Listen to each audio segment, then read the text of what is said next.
Okay, so you're getting better at reading nonverbal cues. Now let's flip the script. How do you ensure you're sending the right signal? This is about intentional communication, crafting your nonverbal presence to align with your messaging and goals. First, cultivate open and approachable posture. Stand or sit with your shoulders back, head up, and an open torso. Avoid crossing your arms, tightly hunching over, as these positions can make you appear defensive or closed off. An open posture signals confidence, honesty, and a willingness to engage. It tells people, I'm here, I'm ready, and I'm not hiding anything. This isn't about being rigid. It's about being relaxed and receptive. Second, master your eye contact. Aim for sustained but not staring eye contact. In most Western cultures, maintaining eye contact about 60 to 70% of the time during a conversation is considered ideal. Ultimately, this means you're glancing away every now and then. It sounds a bit silly to force yourself to not maintain eye contact, but a constantly locked gaze can really unnerve some people. Trust me, I do it too, folks, all the time. Okay, so I have an issue. But in general, eye contact communicates confidence, trustworthiness, and engagement. When you're speaking, look directly at the person you're addressing. When listening, maintain eye contact to show you're attentive. Break eye contact occasionally and naturally, perhaps by glancing to the side to avoid appearing intense or aggressive. It's a fine line between engaged and creepy. Third, use intentional gestures. Your hands can be powerful tools for emphasis and clarity. Open palms. Use them when you want to convey honesty and openness. Emphasizing points.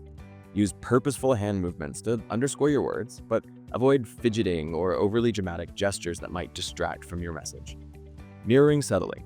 If appropriate, subtly mirroring the other person's gestures can build rapport, but don't overdo it. Too much mirroring can come across as mockery or insincerity. The goal is to use gestures that support your verbal message, adding to its impact rather than detracting from it. Think of your hands as extensions of your words, adding a visual layer to your communication. Fourth, pay attention to your facial expressions. Your face is constantly broadcasting. Smile genuinely. A genuine smile, one that reaches your eyes, can immediately make you seem more approachable, friendly, and trustworthy. Use it appropriately, not constantly.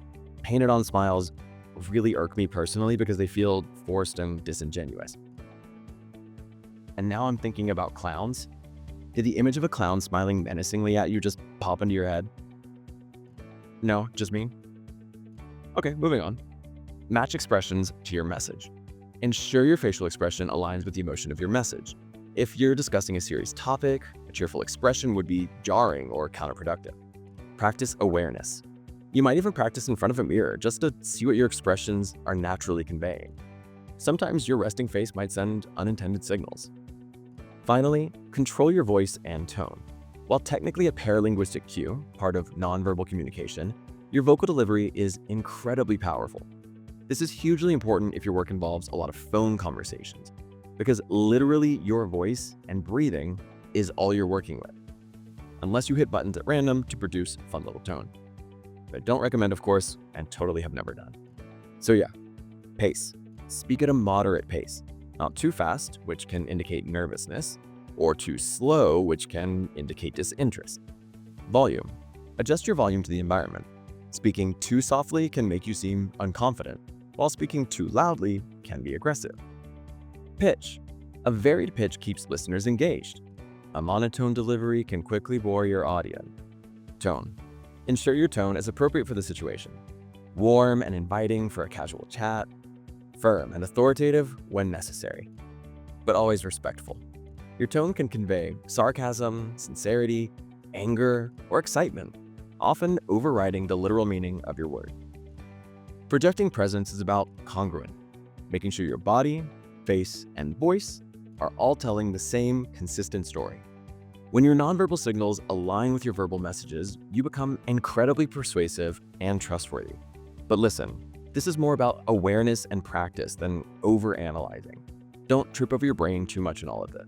You don't have to become a nonverbal cues guru overnight. Work on it and develop your presence over time. And stay flexible, always flexible.